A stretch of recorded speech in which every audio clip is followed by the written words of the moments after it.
ഈ 3 legal terms എന്താണെന്ന് മനസ്സിലാക്കാതെ നമ്മൾ ഒരു കാരണവശാലും ഓസ്ട്രേലിയയിൽ പ്രോപ്പർട്ടി വാങ്ങാൻ പാടില്ല. ഈസ്മെന്റ്സ്, കാവിയറ്റ്സ് ആൻഡ് കവണൻസ്.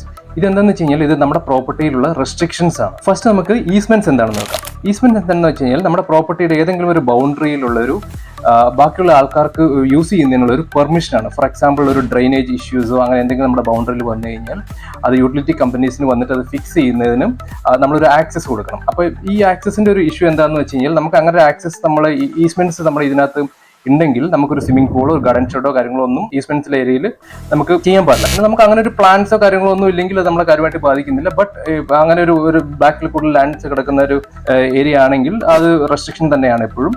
അപ്പോൾ പ്രോപ്പർട്ടിയുടെ പ്രൈസിന് ഇത് കാര്യമായിട്ട് ബാധിക്കും. സെക്കൻഡ് വൺ എന്ന് പറയുന്നത് കാവിയേറ്റ് ആണ്. This is A legal notice that is recorded on certificate of the title.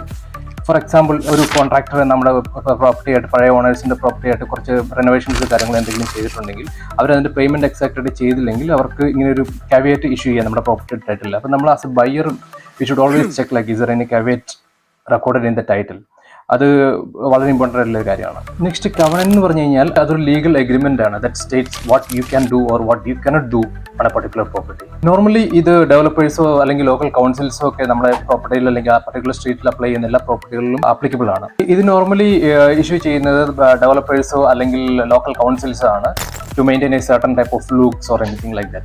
For example, നമ്മളൊരു പുതിയ എസ്റ്റേറ്റിൽ നമ്മളൊരു ലാൻഡ് വാങ്ങുകയാണെങ്കിൽ അവിടെ ഡെവലപ്പേഴ്സോ ലോക്കൽ കൗൺസിൽസോ ഒരു particular set of rules implement ചെയ്യേണ്ടാവും. ചിലപ്പോൾ അത് ഇങ്ങനെയാവാം, ചിലപ്പോൾ ഈ ലാൻഡിൽ നമുക്കൊരു സിംഗിൾ സ്റ്റോറി ഹൗസ് മാത്രമേ ബിൽഡ് ചെയ്യാൻ പറ്റുന്നുണ്ടാവും. അപ്പോൾ നമ്മുടെ പർപ്പസ് നമുക്കൊരു ഡബിൾ സ്റ്റോറി ഹൗസ് ബിൽഡ് ചെയ്യാനാണെങ്കിൽ ആ ലാൻഡ് നമുക്കൊരിക്കലും സ്യൂട്ടബിൾ ആയിരിക്കില്ല.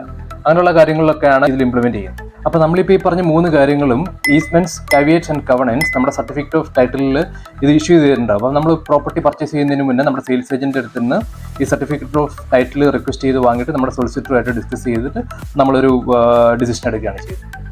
ഓക്കെ, അപ്പം ഹാപ്പി ഇൻവെസ്റ്റ്.